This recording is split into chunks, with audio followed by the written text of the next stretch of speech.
Assalamualaikum warahmatullahi wabarakatuh. Selamat datang kembali di channel Sahroni, kisah horor dan ironi. Terima kasih sudah meluangkan waktu untuk menonton konten kami hari ini. Sebelum kita masuk ke cerita yang mendebarkan ini, kami ingin menyampaikan bahwa semua kisah yang kami bagikan adalah karya fiksi belaka. Jika terdapat kesamaan nama tokoh, tempat, atau kejadian dengan kehidupan nyata, kami mohon maaf sebesar-besarnya karena hal tersebut tidaklah disengaja. Bersiaplah untuk memasuki dunia yang penuh dengan ketegangan, misteri, dan ironi yang akan membuat kalian merinding. Pastikan kalian sudah menyiapkan mental dan jangan lupa untuk like, subscribe, dan nyalakan notifikasi agar tidak ketinggalan cerita-cerita seru lainnya dari Sahroni. Mas Arif, kamu yakin mau ke sana? Tanya Doni sambil menatap selembar kertas kuning yang terlihat lusuh di tangan sahabatnya. Arif menghela napas panjang, membolak-balik kertas undangan yang diterimanya 3 hari lalu. Tulisan tinta hitam di atas kertas itu masih jelas terbaca. Datanglah ke makam keramat Eyang Purbaningrat di Gunung Serandil, Desa Wonosari. Sabtu, 23 Agustus 2025, pukul 11 malam. Ada warisan penting yang menunggu Anda, keluarga besar Purbaningrat. Gue juga bingung, Don. Nyokap gue memang cerita kalau nenek buyut gue dulu dari keluarga Purbaningrat. Tapi udah puluhan tahun gak ada yang kontak. Kok tiba-tiba ada undangan begini? Arif menunjukkan kertas itu ke arah lampu kamar kosnya. Doni menggeleng-gelengkan kepala. Aneh banget sih, Rif. Masa undangan buat ketemu di kuburan malam-malam? Kayak di film horor aja. Makanya gue bingung. Tapi di sini ditulis soal warisan. Siapa tahu ada harta dari leluhur yang selama ini nggak gue tahu, ujar Arif sambil melipat kertas undangan itu. Tapi kenapa harus malam? Kenapa nggak siang aja? Arif terdiam sejenak. Pertanyaan Doni memang masuk akal. Siapa yang mengadakan pertemuan keluarga di tengah malam, apalagi di makam? Mungkin memang tradisi keluarga mereka. Atau mungkin karena lokasi makamnya di pegunungan, jadi lebih sejuk malam-malam. Arif mencoba memberikan alasan yang masuk akal, meski dalam hati dia juga merasa aneh. Gue gak akan membiarkan lu pergi sendirian ke tempat kayak gitu. Gue ikut deh, kata Doni sambil berdiri dari kursi. Serius lu mau ikut? Iya, serius. Gue gak tenang kalau lu pergi sendirian. Lagian, gue juga penasaran sama makam keramat itu. Kata orang-orang di desa sono, makam Eyang Purbaningrat itu terkenal angker. Arif mengerutkan dahi. Lu denger dari mana? Gue tadi siang sempat googling soal Gunung Serandil. Ternyata di sana memang ada kompleks makam kuno yang dipercaya keramat. Kata beberapa artikel, makam itu sudah ada sejak abad ke-16. Banyak orang yang datang nyari berkah atau pesugihan. Pesugihan? Arif terlihat tidak suka mendengarnya. Iya, makanya gue khawatir. Jangan-jangan undangan itu bukan dari keluarga beneran, tapi dari orang-orang yang mau ngejebak lu buat ritual aneh-aneh. Arif terdiam, menatap kertas undangan di tangannya. Benarkah ini undangan dari keluarga yang sesungguhnya? Atau ada maksud tersembunyi di baliknya? Oke. Kalau lu mau ikut, gue terima. Setidaknya gue nggak sendirian, kata Arif akhirnya. Good. Sekarang kita perlu persiapan. Gue udah baca-baca, kalau mau ke makam keramat itu sebaiknya bawa barang-barang tertentu. Barang apa? Doni mengeluarkan ponselnya dan membuka catatan. Pertama, air putih yang udah dibacain doa. Kedua, garam. Ketiga, kemenyan atau dupa. Keempat, bunga melati sama mawar. Kok kayak mau ritual? Tanya Arif curiga. Ini bukan buat ritual, tapi buat proteksi. Kata artikel yang gue baca, tempat-tempat keramat itu punya penunggu. Kalau kita datang dengan sopan dan bawa sesaji, biasanya nggak diganggu. Arif mengangguk perlahan. Oke deh. Tapi gue tetap berharap ini undangan beneran dari keluarga. Gue juga berharap begitu. Tapi kita tetap harus waspada. Malam itu, keduanya merencanakan perjalanan mereka ke Gunung Serandil. Doni sudah mencari tahu rute perjalanan, sementara Arif terus memikirkan isi undangan misterius itu. Sabtu sore, pukul 8 malam, Arif dan Doni sudah bersiap di motor Yamaha Vision milik Doni. Mereka membawa bakpak berisi air mineral, garam, kemenyan, bunga melati dan mawar, plus beberapa perlengkapan lain seperti senter, powerbank, dan cemilan. Lu udah bilang ke keluarga? Tanya Doni sambil mengecek bensin motornya. Udah. Gue bilang mau ke undangan keluarga. Nyokap gue malah seneng, dia pikir akhirnya ada keluarga besar yang ngontak, jawab Arif sambil memakai jaket tebal. Semoga aja beneran keluarga, bukan yang aneh-aneh. Mereka berangkat dari kos di daerah Malang menuju desa Wonosari. Perjalanan memakan waktu sekitar 2 jam dengan motor. GPS menunjukkan rute melalui jalan pegunungan yang berkelok-kelok. Rif, lu yakin alamatnya benar? Kok GPS-nya ngajak kita lewat jalan yang sepi banget?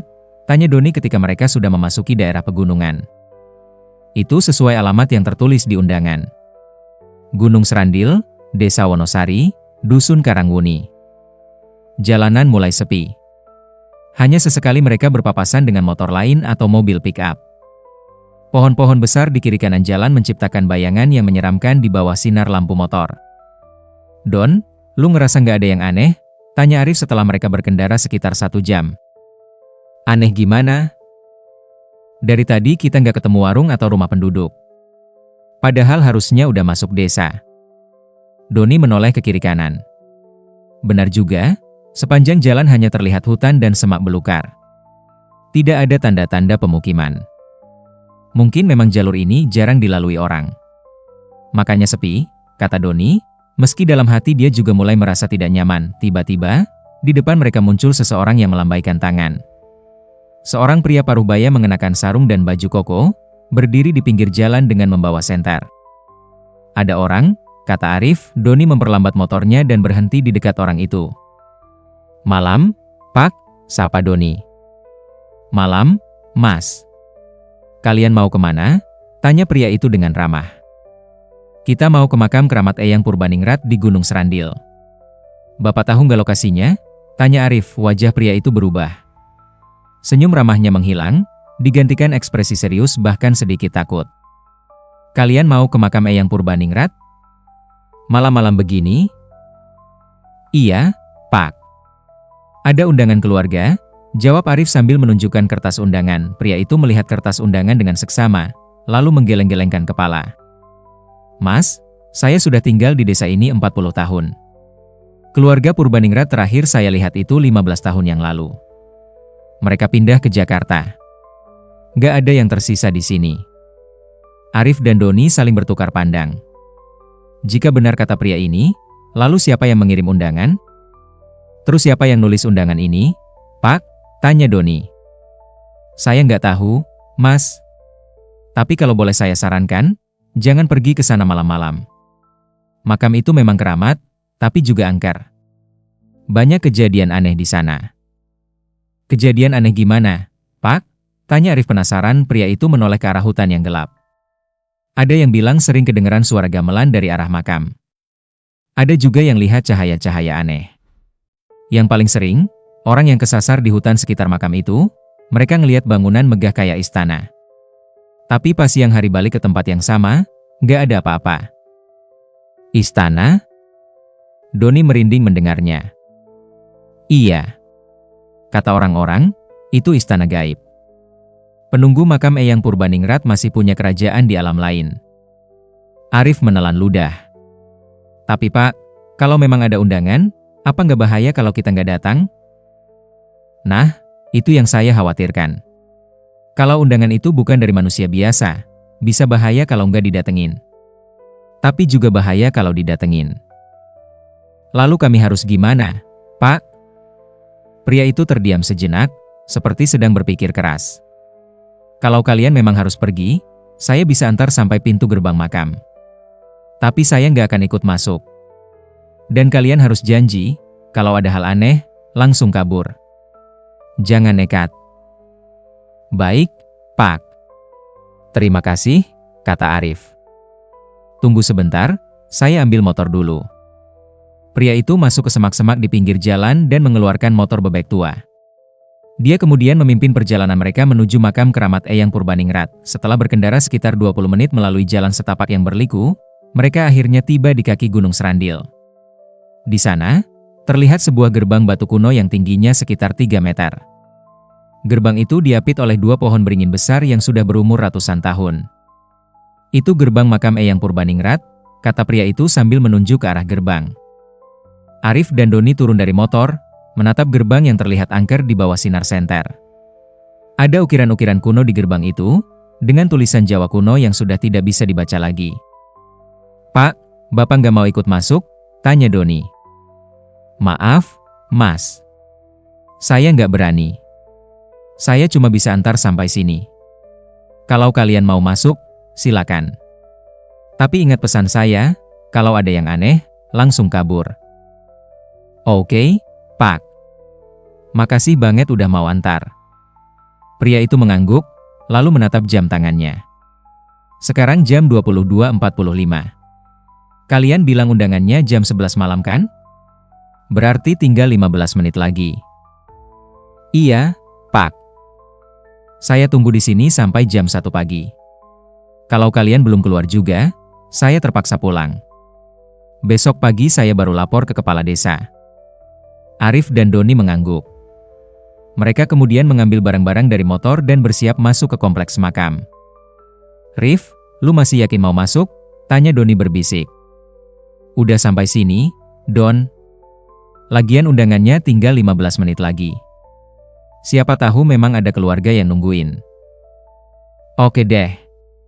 Tapi kalau gue bilang lari, lu harus langsung lari. Deal?" "Deal." Mereka berjalan mendekati gerbang. Anehnya, meski gerbang itu terlihat tua dan seperti tidak pernah dibuka, pintu besi di tengahnya terbuka sedikit. "Gerbangnya kebuka," kata Arif.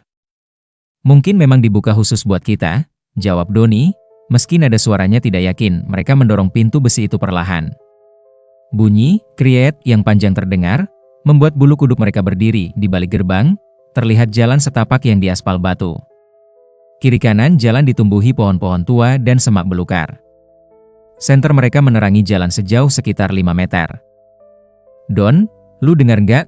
tanya Arif sambil berhenti. "Dengar apa?" "Suara gamelan." Doni menajamkan pendengarannya. Benar, samar-samar terdengar suara gamelan dari arah dalam kompleks makam. "Gue dengar. Kayaknya dari arah sana," kata Doni sambil menunjuk ke arah dalam. "Berarti memang ada acara. Mungkin keluarga yang lain udah datang." Mereka melanjutkan perjalanan menyusuri jalan setapak. Suara gamelan semakin jelas terdengar. Sesekali mereka juga mendengar suara orang berbincang, meski tidak jelas apa yang dibicarakan. Setelah berjalan sekitar 200 meter, mereka tiba di sebuah area terbuka. Di tengah-tengah area itu, berdiri sebuah bangunan makam yang megah. Makam itu berbentuk cungkup dengan atap joglo, dikelilingi oleh pagar batu setinggi 1 meter yang mengejutkan mereka. Di sekitar makam terlihat banyak orang berkumpul. Ada sekitar 20-30 orang yang duduk melingkar, mengenakan pakaian tradisional Jawa.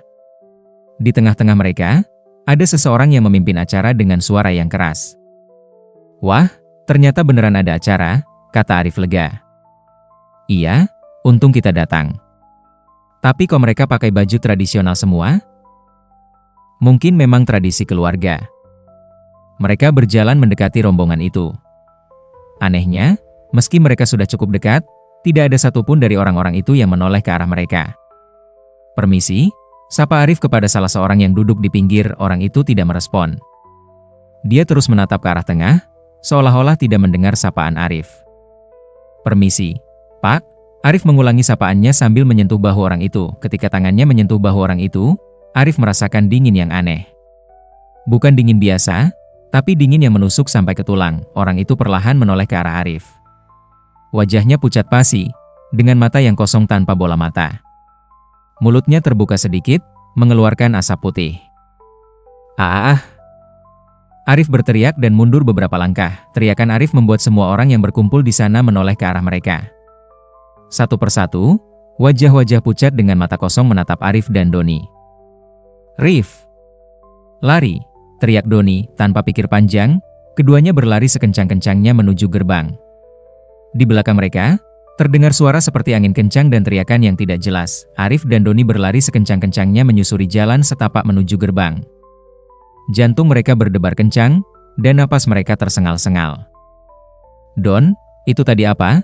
teriak Arif sambil terus berlari. "Gue nggak tahu. Yang penting sekarang kita harus keluar dari sini." Mereka terus berlari, Tapi anehnya jalan setapak yang mereka lalui seperti tidak ada habisnya. Padahal tadi waktu masuk, mereka hanya berjalan sekitar 200 meter. Don, kok kita belum sampai gerbang? Tadi kan cuma sebentar jalannya, kata Arif sambil berhenti sejenak untuk mengatur napas. Doni juga berhenti dan mengedarkan pandangannya. Mereka dikelilingi oleh pohon-pohon besar dan semak belukar. Tidak ada tanda-tanda gerbang dimanapun. Kita kesasar, Rif. Atau kita udah nggak di tempat yang sama. Maksud lu apa? Gue nggak tahu cara jelasinnya. Tapi rasanya kita udah nggak di dunia yang sama. Arif mengeluarkan ponselnya untuk mengecek GPS, tapi tidak ada sinyal sama sekali. Bahkan tidak ada sinyal darurat. Gue nggak bisa nelpon siapa-siapa. Lu gimana? Doni mengecek ponselnya. Sama. Nggak ada sinyal. Tiba-tiba, suara gamelan yang tadi mereka dengar kembali terdengar. Kali ini lebih keras dan lebih jelas. Mereka juga mendengar suara orang bernyanyi dengan bahasa Jawa kuno. Suaranya makin dekat, kata Doni cemas. Kita harus nyari tempat sembunyi. Mereka melihat-lihat ke sekitar dan menemukan sebuah pohon beringin besar dengan akar gantung yang rimbun.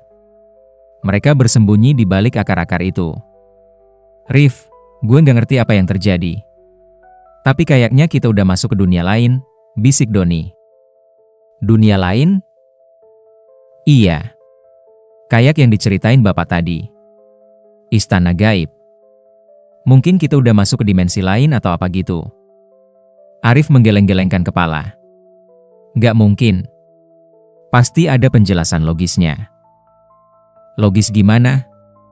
Tadi lu lihat sendiri kan wajah orang-orang itu? Mata mereka kosong, Rif. Kosong. Dan dingin banget pas lu sentuh. Arif terdiam. Dia memang tidak bisa menjelaskan apa yang tadi mereka alami. Suara gamelan semakin mendekat. Mereka bisa mendengar suara langkah kaki banyak orang yang berjalan ke arah mereka.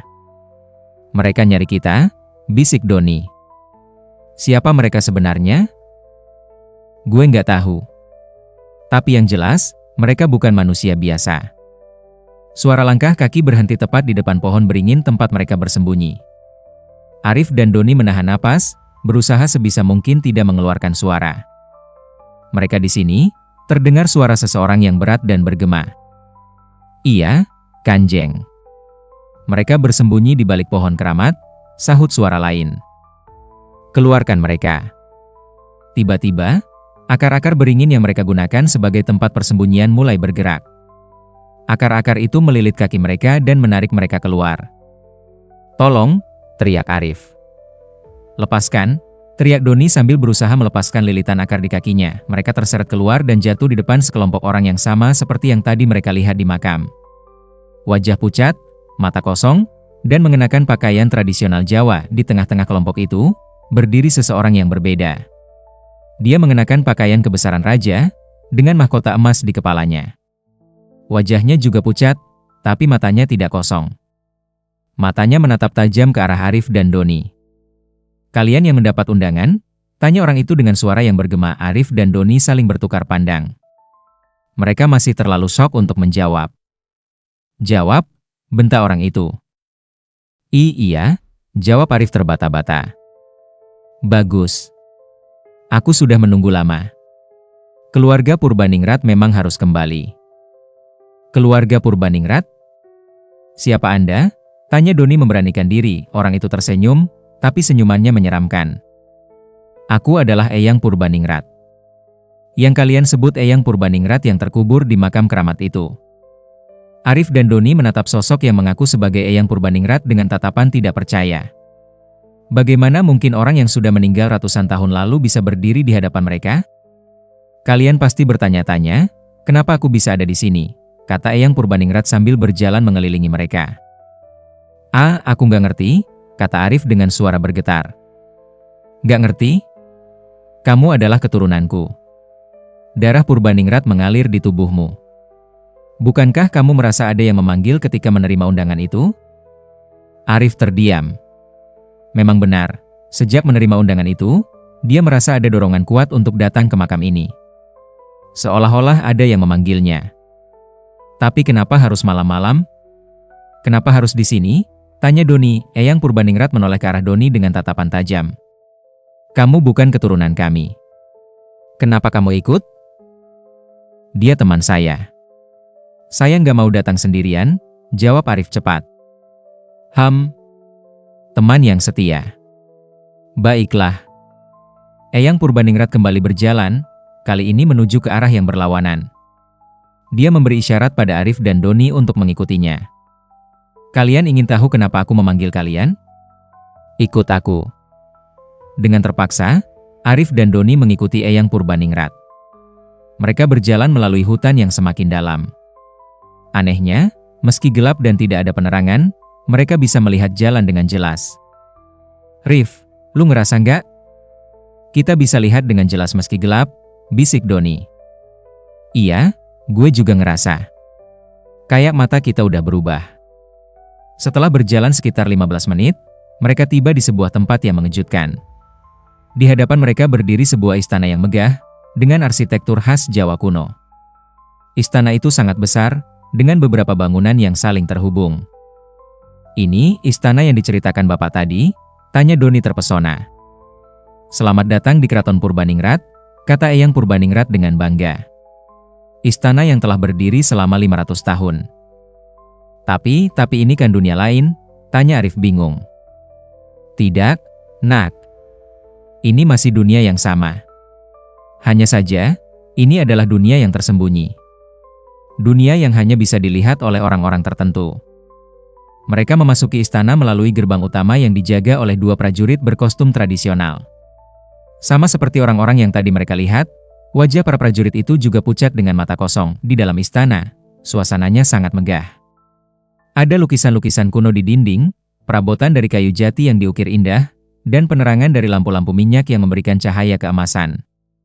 Duduklah, kata Eyang Purbaningrat sambil menunjuk ke arah sebuah kursi yang terbuat dari kayu jati. Arif dan Doni duduk dengan hati-hati.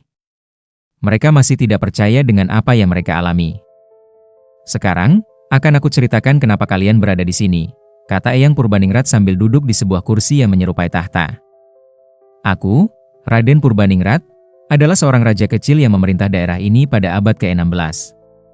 Aku memiliki ilmu yang tinggi, baik ilmu duniawi maupun ilmu spiritual. Dengan ilmu itu, aku berhasil membangun kerajaan yang makmur. Tapi suatu hari, ada seorang penjajah yang ingin menguasai wilayahku. Dia datang dengan tentara yang banyak dan senjata yang canggih. Aku tahu, secara fisik aku tidak akan bisa melawan mereka. Eyang Purbaningrat berhenti sejenak, menatap ke arah jendela istana. Maka aku memutuskan untuk menggunakan ilmu tertinggi yang aku miliki. Aku memindahkan seluruh kerajaan ini ke dimensi lain. Dimensi yang tersembunyi dari mata manusia biasa. Dimensi lain? Tanya Doni. Ya. Dunia ini memiliki banyak dimensi. Yang kalian kenal selama ini hanya satu dimensi. Tapi ada dimensi lain yang bersebelahan dengan dimensi kalian. Arif menggeleng-gelengkan kepala. Aku nggak ngerti, Eyang. Kamu tidak perlu mengerti sekarang. Yang penting, aku berhasil menyelamatkan kerajaan ini dari kehancuran. Tapi ada konsekuensinya. Konsekuensi apa? Aku dan seluruh rakyatku tidak bisa kembali ke dimensi asli. Kami terjebak di sini. Kami menjadi makhluk yang tidak hidup, tapi juga tidak mati. Arif dan Doni saling bertukar pandang. Kini mereka mengerti kenapa orang-orang yang mereka lihat tadi memiliki wajah pucat dan mata kosong. Tapi kenapa Eyang memanggil saya? Tanya Arif. Eyang Purbaningrat berdiri dan berjalan mendekat ke arah Arif. Karena kamu adalah satu-satunya keturunan langsung yang masih hidup. Darah raja mengalir di tubuhmu. Dan hanya dengan darah raja, kutukan ini bisa diputus. Kutukan? Ya, kutukan. Selama 500 tahun, aku dan rakyatku terjebak di dimensi ini. Kami tidak bisa beristirahat dengan tenang. Kami tidak bisa masuk surga karena kami tidak benar-benar mati. Arif mulai merasa takut. Eyang mau saya lakukan apa? Eyang Purbaningrat tersenyum, tapi senyuman itu terlihat menyeramkan di bawah cahaya lampu minyak. Sederhana saja, Nak. Kamu harus menggantikan posisiku. Menggantikan posisi Eyang? Tanya Arif dengan suara bergetar. Maksudnya apa? Eyang Purbaningrat kembali ke tahta dan duduk dengan tenang. Aku sudah terlalu lama memikul beban ini. 500 tahun adalah waktu yang sangat panjang. Aku ingin beristirahat. Tapi, kalau saya menggantikan Eyang, berarti saya harus, ya, kamu harus mati. Atau lebih tepatnya, kamu harus menjadi seperti kami. Tidak hidup, tapi juga tidak mati. Doni langsung berdiri dari kursinya. Nggak. Arif nggak akan mau. Ini bukan pilihan, kata Eyang Purbaningrat dengan nada dingin. Ini adalah takdir. Darah raja membawa tanggung jawab. Tanggung jawab apa? Ini kan semua karena keputusan Eyang sendiri, bentak Doni, mata Eyang Purbaningrat berubah merah. Udara di sekitar mereka tiba-tiba menjadi sangat dingin. Jangan berani menghakimi keputusanku, bocah. Kamu tidak tahu bagaimana beratnya tanggung jawab seorang raja. Raja apaan? Raja yang egois. Raja yang mengorbankan rakyatnya sendiri. Diam, teriak Eyang Purbaningrat. Teriakan itu membuat seluruh istana bergetar. Lukisan-lukisan di dinding bergoyang, dan lampu-lampu minyak berkedip-kedip. Don, jangan, bisik Arif sambil menarik tangan Doni. Jangan buat dia marah. Tapi Rif, lu nggak bisa nerima ini. Lu masih muda. Lu punya masa depan. Arif terdiam. Dia juga tidak ingin mati. Tapi melihat mata Eyang Purbaningrat yang merah itu, dia tahu bahwa mereka tidak punya pilihan. Eyang, kata Arif pelan. Kalau saya setuju, apakah Eyang dan rakyat Eyang bisa beristirahat dengan tenang? Ya. Kami semua bisa pergi ke alam baka. Dan kamu akan menggantikan posisiku sebagai penguasa dimensi ini. Sampai kapan? Sampai ada keturunanmu yang datang kemari dan bersedia menggantikanmu. Berarti saya juga akan terjebak di sini ratusan tahun? Mungkin. Tapi itulah konsekuensi menjadi raja. Doni menggeleng-gelengkan kepala dengan keras. Rif, jangan mau. Kita harus nyari cara lain. Tidak ada cara lain, kata Eyang Purbaningrat. Ritual harus dilakukan malam ini juga. Sebelum fajar menyingsing. Ritual apa? Tanya Arif. Ritual pergantian tahta. Darahmu akan aku ambil, dan rohmu akan terikat dengan dimensi ini. Sementara rohku akan bebas. Arif menutup mata, berusaha berpikir jernih. Dia tidak ingin mati, tapi dia juga tidak tahu bagaimana cara keluar dari situasi ini. Eyang, boleh saya minta waktu untuk berpikir? Tidak ada waktu. Ritual harus dimulai sekarang. Eyang Purbaningrat berdiri dan mengeluarkan sebuah keris dari balik pakaiannya. Keris itu berkilau dengan cahaya yang aneh. Ini adalah keris mahkota Purbaningrat. Keris yang akan memindahkan rohmu ke dimensi ini. Arif mundur beberapa langkah. Eyang, please. Pasti ada cara lain. Tidak ada cara lain, teriak Eyang Purbaningrat sambil berjalan mendekat dengan keris di tangannya. Doni langsung melompat dan berdiri di depan Arif. Lu harus bunuh gue dulu kalau mau bunuh dia. Jangan halangi takdir, bocah. Takdir apaan? Ini pembunuhan. Eyang Purbaningrat mengangkat kerisnya tinggi-tinggi, bersiap untuk menusukkan ke tubuh Doni. Tunggu, teriak Arif. Saya mau bicara sama Eyang berdua saja. Tolong lepaskan teman saya. Eyang Purbaningrat menghentikan gerakannya. Kamu mau bernegosiasi? Iya. Tapi lepaskan teman saya dulu. Dia nggak ada hubungannya dengan keluarga Purbaningrat. Eyang Purbaningrat menatap Arif dengan tajam, lalu mengangguk. Baiklah. Tapi dia tidak boleh pergi jauh. Dia memberi isyarat pada beberapa prajurit yang berjaga. Bawa dia ke ruangan sebelah. Jaga dengan ketat. Rif, jangan tinggalin gue, teriak Doni sambil berusaha menolak ketika para prajurit menariknya. Gue nggak akan tinggalin lu, Don. Percaya sama gue. Setelah Doni dibawa keluar, ruangan menjadi sepi. Hanya ada Arif dan Eyang Purbaningrat. Sekarang kita bisa bicara dengan tenang, kata Eyang Purbaningrat sambil meletakkan kerisnya di atas meja. Arif duduk di hadapan Eyang Purbaningrat. Suasana di ruangan itu sangat tegang. Cahaya lampu-lampu minyak menciptakan bayangan-bayangan yang menari di dinding. "Eyang," kata Arif dengan hati-hati. "Saya mau tanya sesuatu." "Silakan." "Kenapa harus saya? Bukankah ada keturunan Purbaningrat yang lain?" Eyang Purbaningrat menggeleng. "Kamu adalah satu-satunya. Yang lain sudah tidak memiliki darah murni Purbaningrat. Darah mereka sudah tercampur dengan darah keluarga lain. Tapi saya juga bukan darah murni. Nenek buyut saya kan sudah menikah dengan orang lain. Tapi kamu adalah keturunan generasi ketiga. Darah raja masih kuat di tubuhmu. Aku bisa merasakannya." Arif terdiam sejenak. Kalau saya setuju melakukan ritual itu, apakah Eyang bisa menjamin keselamatan teman saya?" "Tentu. Dia akan aku kembalikan ke dunia asli dengan selamat. Dan dia nggak akan ingat apa-apa tentang kejadian ini? Aku bisa mengatur itu." Arif mengangguk perlahan. "Oke. Tapi saya punya syarat." Mata Eyang Purbaningrat menyipit. "Syarat?" "Iya. Kalau memang saya harus menggantikan posisi Eyang, saya mau rakyat di dimensi ini diperlakukan dengan baik. Jangan ada penyiksaan atau penderitaan. Itu sudah pasti. Mereka adalah rakyatku. Kedua, saya mau Eyang berjanji akan membantu saya mencari cara untuk memutus kutukan ini tanpa harus mengorbankan keturunan berikutnya." Eyang Purbaningrat terlihat berpikir. "Itu sulit.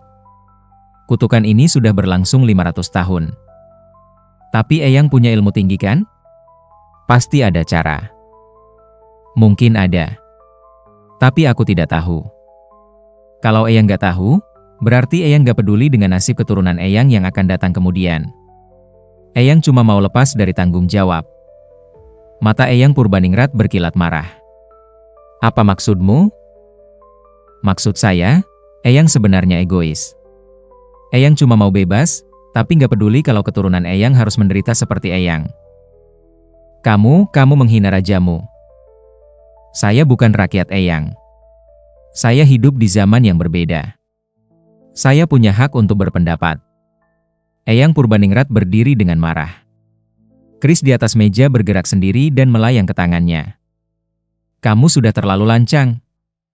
Aku akan mengakhiri semua ini sekarang." "Tunggu," teriak Arif. "Kalau Eyang bunuh saya sekarang, ritual gak akan berhasil kan?" Eyang Purbaningrat menghentikan langkahnya. "Apa maksudmu? Ritual pergantian tahta harus dilakukan dengan sukarela kan?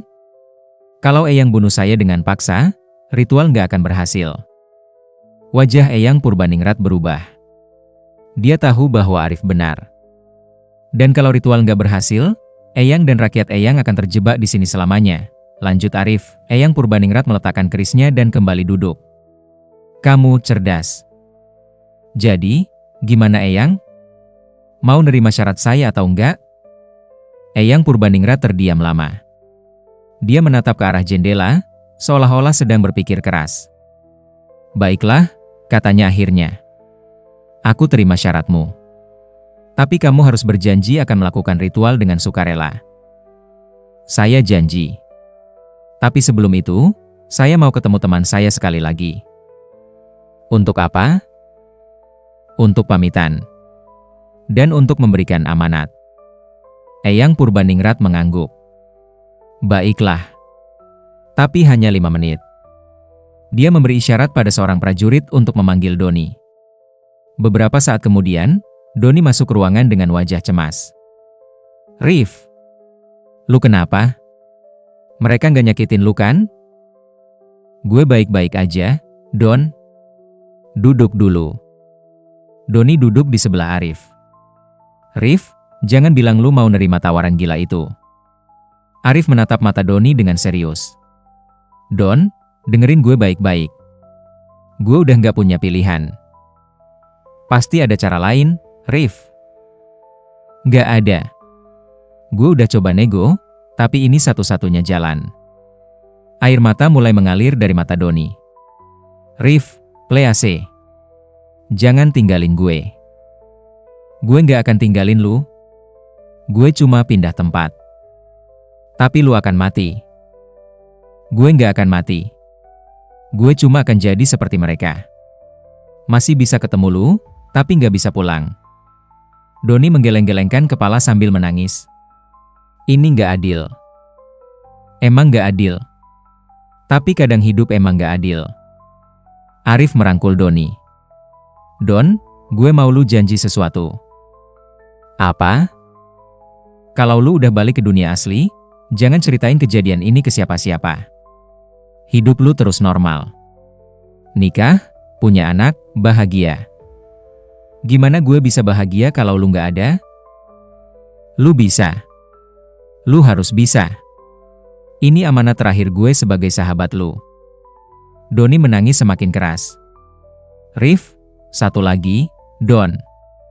Kalau suatu hari ada keturunan gue yang dapat undangan seperti ini, lu harus cegah mereka. Jangan biarkan mereka datang ke sini. Gimana caranya? Gue kan gak tahu siapa keturunan lu. Lu pasti bisa nemuin caranya. Lu kan pinter. Eyang Purbaningrat berdehem. Waktu kalian sudah habis. Arif melepaskan pelukannya dan berdiri. Don, ini saatnya lu pulang. Rif, gue gak mau ninggalin lu. Lu harus pulang. Lu punya kehidupan sendiri. Doni berdiri dan memeluk Arif erat-erat. Gue gak akan pernah lupa sama lu. Gue juga gak akan lupa sama lu. Eyang Purbaningrat memberi isyarat pada para prajurit. Antar dia keluar. Buat dia lupa semua kejadian ini. Tunggu, kata Arif. Jangan hapus semua ingatannya. Biarkan dia ingat bahwa kita pernah datang ke makam ini, tapi dia tersesat dan gak ketemu saya. Dia pikir saya udah pulang duluan. Kenapa? Biar dia nggak nyari-nyari saya. Biar dia pikir saya baik-baik aja. Eyang Purbaningrat mengangguk. Baiklah. Para prajurit membawa Doni keluar. Sebelum pintu tertutup, Doni meneriakkan sesuatu. Rif, gue akan cari cara buat ngebantu lu. Pintu tertutup. Arif dan Eyang Purbaningrat kembali sendirian. Ruangan istana yang megah kini telah berubah menjadi arena ritual. Para prajurit telah menyiapkan berbagai peralatan ritual di tengah ruangan. Ada lingkaran-lingkaran aneh yang digambar dengan kapur putih di lantai, kemenyan yang berasap tebal, dan berbagai perlengkapan lain yang tidak familiar bagi Arif. Sekarang saatnya ritual dimulai, kata Eyang Purbaningrat sambil berjalan menuju tengah ruangan. Arif mengikutinya dengan langkah berat. Jantungnya berdebar kencang, tapi dia sudah bulat tekadnya. Apa yang harus saya lakukan? Tanya Arif. Berdirilah di tengah lingkaran itu, kata Eyang Purbaningrat sambil menunjuk lingkaran kapur putih terbesar. Arif melangkah dan berdiri di tengah lingkaran. Anehnya, begitu kakinya menginjak lingkaran itu, dia merasakan sensasi aneh. Seperti ada energi yang mengalir dari lantai ke tubuhnya. Sekarang, ulurkan tangan kananmu, perintah Eyang Purbaningrat sambil mengangkat keris. Arif mengulurkan tangan kanannya dengan ragu-ragu. Eyang Purbaningrat menggenggam pergelangan tangannya dan mengarahkan keris ke telapak tangannya. Ini akan sedikit sakit, kata Eyang Purbaningrat. Sedikit? Tanya Arif sarkastis. Baiklah, ini akan sangat sakit.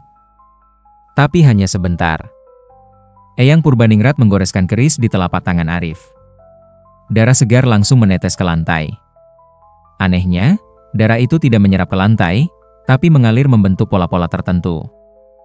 Ahahaha. Arif menahan sakit. Tahan sebentar lagi. Darahmu harus mengisi semua lingkaran. Darah Arif terus mengalir dan membentuk pola-pola yang semakin rumit. Dia mulai merasa pusing karena kehilangan darah. Eyang, saya merasa pusing, kata Arif lemah. Itu normal. Sebentar lagi selesai. Ketika darah Arif sudah mengisi semua lingkaran kapur, Eyang Purbaningrat melepaskan genggamannya. Sekarang tahap kedua, kata Eyang Purbaningrat sambil mengambil sebuah mangkuk yang terbuat dari emas. Di dalam mangkuk itu, ada cairan berwarna hitam yang berasap. Minum ini. Itu apa? Tanya Arif curiga. Ramuan khusus yang akan memisahkan rohmu dari tubuhmu. Arif menatap cairan hitam itu dengan takut. Kalau saya minum ini, saya akan mati. Tubuhmu akan mati, tapi rohmu akan hidup di dimensi ini. Arif mengambil mangkuk itu dengan tangan bergetar. Eyang, saya mau tanya sekali lagi. Apakah nggak ada cara lain? Tidak ada. Arif mengangguk dan mengangkat mangkuk itu ke bibirnya. Tapi semuanya berubah ketika dia melihat sesuatu di balik Eyang Purbaningrat. Di belakang Eyang Purbaningrat, berdiri sosok seorang wanita tua yang mengenakan pakaian putih. Wajahnya berbeda dengan orang-orang lain di istana ini. Wajahnya tidak pucat, dan matanya tidak kosong. Wanita itu menggeleng-gelengkan kepala dan memberi isyarat pada Arif untuk tidak meminum ramuan itu. Eyang, kata Arif pelan. Ada yang mau saya tanyakan.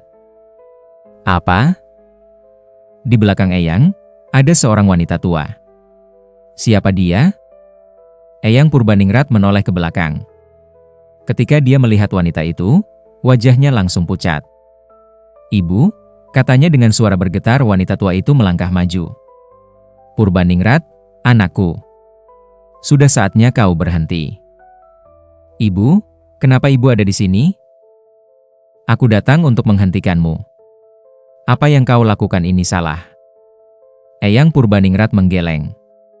Ini satu-satunya cara, Bu. Tidak, Nak. Ada cara lain. Cara yang tidak perlu mengorbankan orang lain.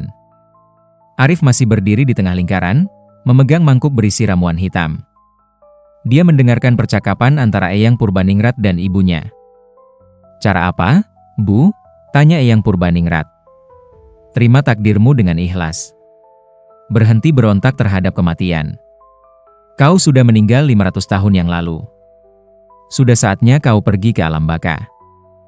Tapi rakyatmu juga sudah meninggal. Mereka hanya terjebak karena keegoisan MU. Lepaskan mereka. Eyang Purbaningrat terdiam. Air mata mulai mengalir dari matanya. Ibu, aku takut. Takut apa, Nak? Takut kalau aku nggak layak masuk surga. Aku sudah melakukan banyak kesalahan. Wanita tua itu mendekati anaknya dan memeluknya. Semua orang punya kesalahan, Nak. Yang penting sekarang, kau harus memperbaiki kesalahanmu. Lepaskan rakyatmu. Lepaskan bocah ini. Dan ikut ibu pergi ke alam baka. Arif melihat pemandangan itu dengan haru. Dia tidak menyangka bahwa di balik sosok Eyang Purbaningrat yang menyeramkan, ternyata ada seorang anak yang takut dan kesepian. Pelukan ibu dan anak di tengah ruangan ritual itu membuat suasana menjadi haru. Arif masih berdiri di tengah lingkaran dengan mangkuk di tangannya, tidak tahu harus berbuat apa. Nak, kata ibu Eyang Purbaningrat lembut. Kau sudah terlalu lama memendam rasa takut.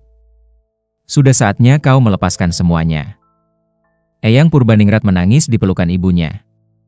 Tapi Bu, kalau aku pergi, siapa yang akan melindungi rakyatku?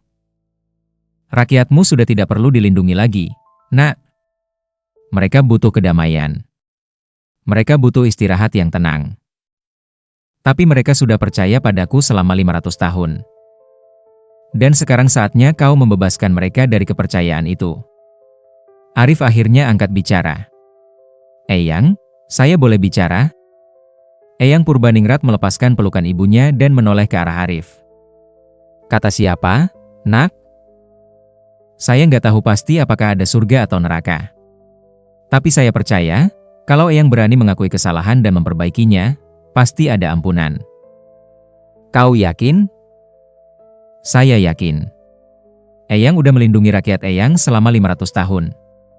Itu menunjukkan kalau Eyang punya hati yang baik. Orang yang punya hati baik pasti diampuni. Ibu Eyang Purbaningrat tersenyum. Bocah ini benar, Nak. Kau harus berani melangkah. Arif tersenyum. Ternyata semua yang terjadi malam itu memang nyata. Dia menyimpan kertas itu kembali ke dalam kotak. Suatu hari nanti, ketika anaknya sudah besar, dia akan menceritakan kisah ini padanya. Tentang pentingnya keikhlasan, tentang keberanian untuk melepaskan sesuatu, dan tentang arti persahabatan sejati. Di sore hari, ketika dia sedang bermain dengan putrinya di taman, ponselnya berdering. Doni menelepon. Rif, lu lagi di mana?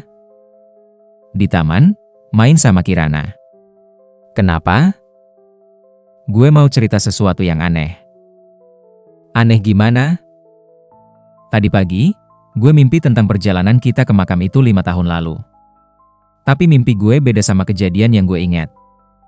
Arif berhenti bermain dan fokus pada pembicaraan telepon. Beda gimana?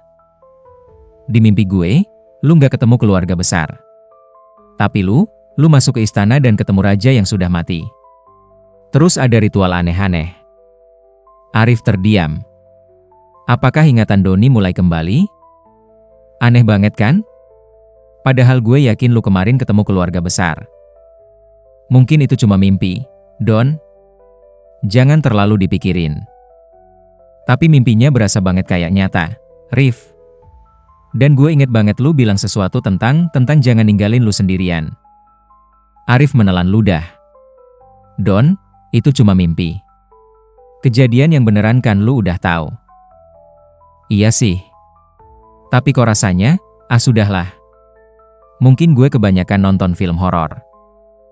Iya, jangan kebanyakan nonton film horor. Nanti mimpi aneh-aneh terus. Mereka mengobrol beberapa menit lagi sebelum akhirnya menutup telepon. Arif menatap ponselnya dengan was-was. Apakah pengaruh sihir Eyang Purbaningrat mulai memudar?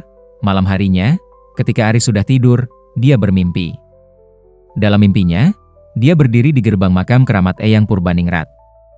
Tapi kali ini, suasananya berbeda. Tidak ada aura menyeramkan.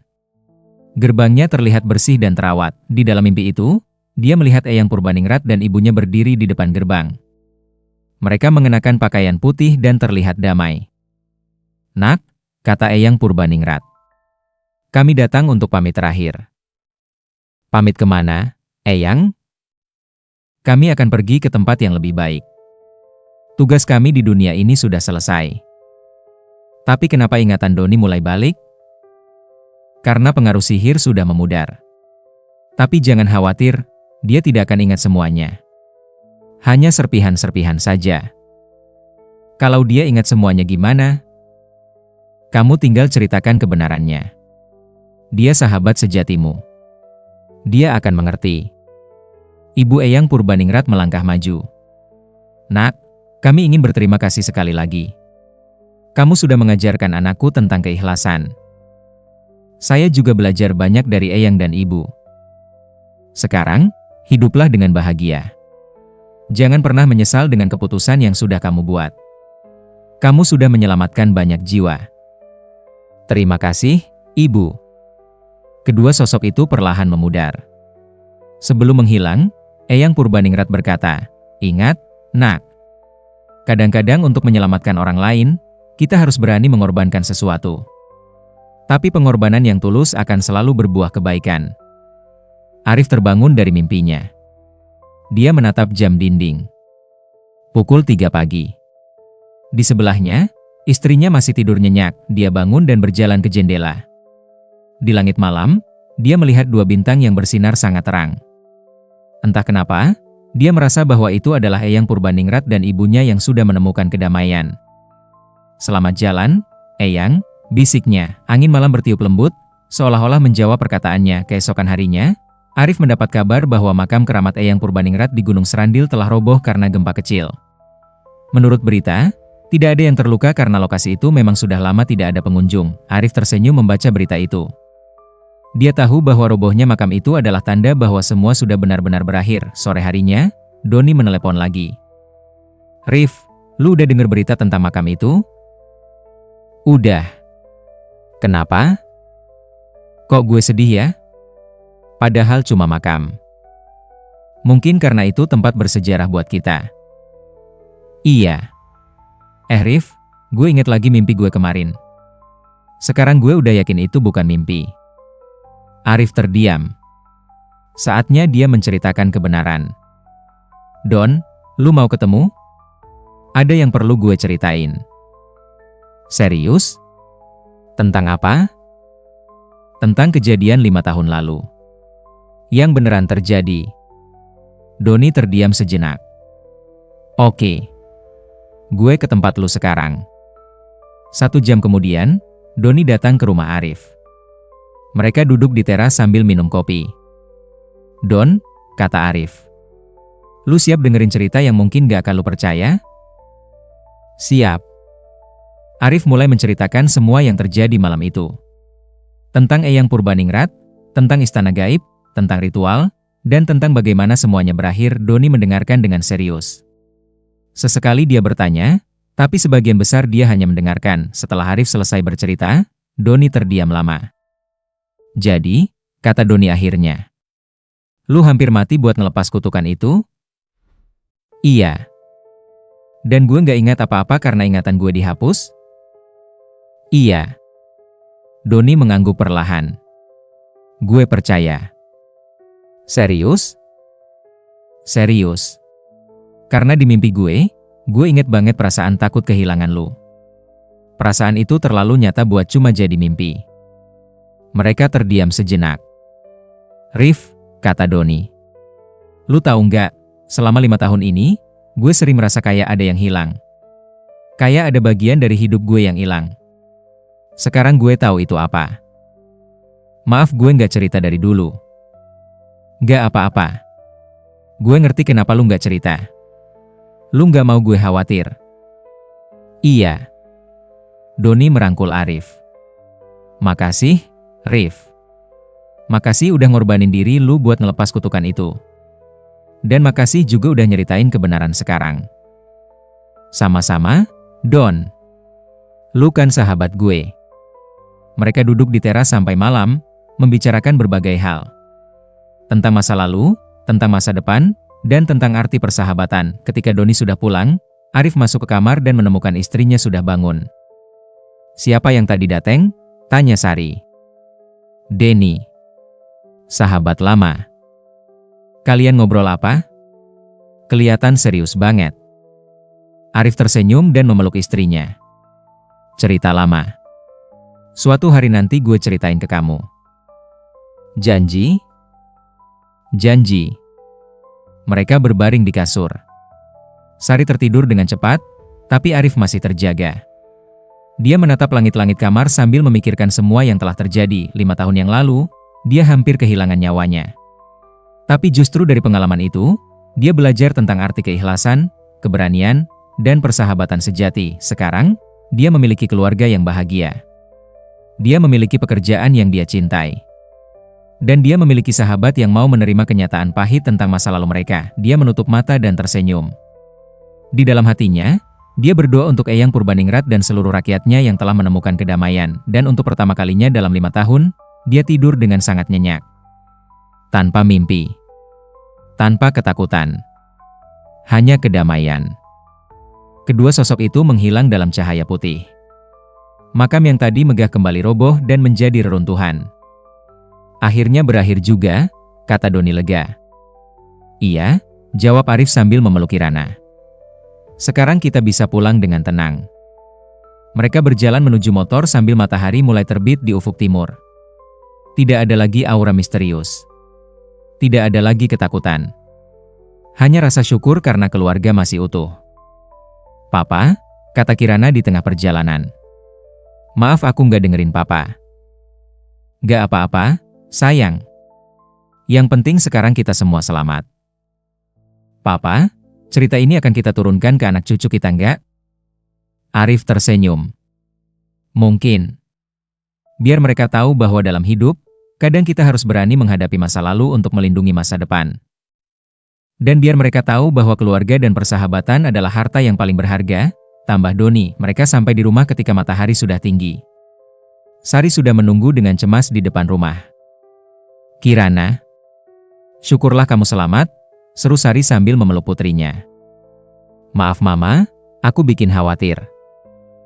Yang penting sekarang kamu sudah pulang. Malam itu, seluruh keluarga berkumpul di ruang tamu. Arif menceritakan seluruh kejadian kepada Sari. Kirana juga menceritakan pengalamannya di dimensi lain. Jadi, kata Sari setelah mendengar semua cerita. Semuanya udah beres ya? Udah, Ma. Gak akan ada lagi masalah dengan kutukan keluarga Purbaningrat, jawab Kirana. Syukurlah. Tapi kalian jangan pergi ke tempat-tempat aneh lagi ya. Janji, Ma, kata Arif sambil merangkul istri dan anaknya. Doni yang sejak tadi duduk di sofa sambil minum kopi, tiba-tiba berkata, Rif, lu tahu nggak? Sekarang gue ngerti kenapa kita sahabatan sejak kecil. Kenapa?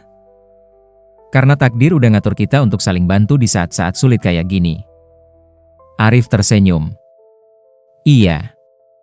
Gue beruntung punya sahabat kayak lu. Sama. Gue juga beruntung. Mereka mengobrol sampai larut malam, membicarakan berbagai hal.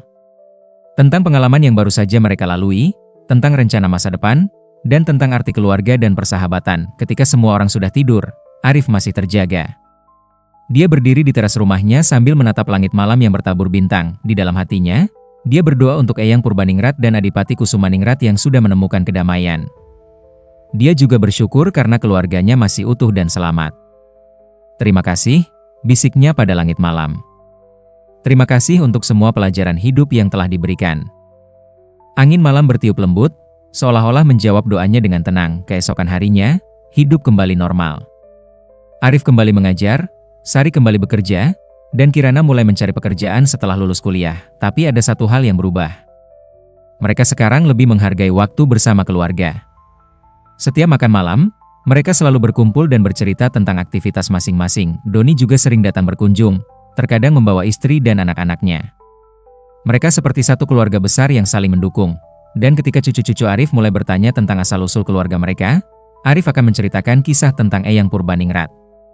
Tapi bukan sebagai cerita horor, melainkan sebagai pelajaran tentang pentingnya keikhlasan, keberanian, dan cinta keluarga. Cerita ini mengajarkan kita bahwa warisan yang paling berharga bukanlah harta atau kekuasaan, tetapi nilai-nilai luhur seperti keikhlasan, keberanian untuk berbuat benar, dan pentingnya keluarga serta persahabatan sejati. Kadang-kadang, untuk melindungi orang yang kita sayangi, kita harus berani menghadapi masa lalu dan membuat keputusan sulit. Yang terpenting adalah selalu ingat bahwa kekuatan sejati datang dari cinta dan pengorbanan yang tulus, bukan dari kekuasaan yang diperoleh dengan cara yang salah. Hari demi hari berlalu dengan normal. Tidak ada lagi kejadian aneh atau misterius. Arif menjalani hidupnya sebagai seorang suami, ayah, dan guru dengan tenang. Tapi takdir berkata lain. 20 tahun kemudian, ketika putrinya Kirana sudah berumur 22 tahun dan baru lulus kuliah, dia menerima sebuah surat misterius. Surat itu ditulis dengan tinta emas di atas kertas putih yang terlihat mewah. Isinya mengundang Kirana untuk datang ke sebuah acara keluarga besar di lokasi yang sama, makam keramat Eyang Purbaningrat di Gunung Serandil. Ketika Arif melihat surat itu, wajahnya langsung pucat. Tidak, bisiknya. Ini tidak mungkin. Kirana yang melihat reaksi ayahnya menjadi bingung. Papa kenapa? Emang ada apa dengan surat ini? Arif merebut surat itu dan membakarnya di kompor gas. Papa. Kenapa papa bakar suratnya? Kirana, dengar papa baik-baik. Jangan pernah pergi ke tempat itu. Jangan pernah. Tapi kenapa, Pak? Itu kan undangan dari keluarga besar kita. Arif memeluk putrinya erat-erat. Karena papa nggak mau kehilangan kamu. Papa ceritain dong apa yang sebenarnya terjadi. Arif melepaskan pelukannya dan menatap mata putrinya. Oke. Papa akan ceritain semuanya. Tapi kamu harus janji, kalau papa udah cerita, kamu nggak akan pernah ke tempat itu. Janji, Pak. Malam itu, Arif menceritakan semua kejadian 25 tahun lalu kepada putrinya. Kirana mendengarkan dengan seksama, sesekali bertanya, tapi sebagian besar hanya mendengarkan dengan serius. Setelah Arif selesai bercerita, Kirana terdiam lama. Jadi, kata Kirana akhirnya, Papa hampir mati buat ngelepas kutukan keluarga kita? Iya. Tapi kan kutukannya udah putus? Kenapa sekarang ada undangan lagi? Arif menggeleng. Papa nggak tahu. Mungkin ada kutukan lain. Atau mungkin apa, Pak? Mungkin ada keturunan Purbaningrat yang lain yang gak rela kutukannya putus. Kirana mengangguk. Kalau begitu, kita harus hati-hati. Iya. Dan kamu gak boleh pergi ke sana. Apapun yang terjadi. Baik, Pak. Aku janji. Tapi takdir sekali lagi berkata lain. 3 hari kemudian, Kirana menghilang. Dia meninggalkan sebuah surat di kamarnya. Papa, maaf aku harus pergi. Aku nggak bisa biarkan papa menanggung beban ini sendirian. Aku akan menghadapi apapun yang ada di sana. Kalau aku nggak balik, papa jangan nyari-nyari aku. Hidup terus dengan bahagia. Aku sayang papa dan mama. Kirana, Arif menangis ketika membaca surat itu. Dia langsung menelepon Doni. Don, Kirana hilang. Dia pergi ke makam itu. What? Bukannya makam itu udah roboh? Kayaknya udah dibangun lagi. Atau mungkin memang gak pernah roboh. Entahlah. Oke, gue ke tempat lu sekarang. Kita ke sana bareng. Don, ini berbahaya. Makanya kita harus ke sana. Kirana anak kita berdua. Gue nggak akan biarkan dia sendirian. 1 jam kemudian, Arif dan Doni sudah dalam perjalanan menuju Gunung Serandil. Kali ini, mereka lebih siap. Mereka membawa perlengkapan yang lebih lengkap, termasuk senjata tajam dan alat komunikasi canggih. Rif, kata Doni di tengah perjalanan. Lu yakin kita bisa ngebantu Kirana? Gue nggak tahu, Don. Tapi gue harus coba. Dia anak gue. Iya. Kita akan bawa dia pulang. Apapun yang terjadi. Mereka tiba di lokasi makam menjelang tengah malam. Anehnya, makam yang dulu roboh kini berdiri dengan megah.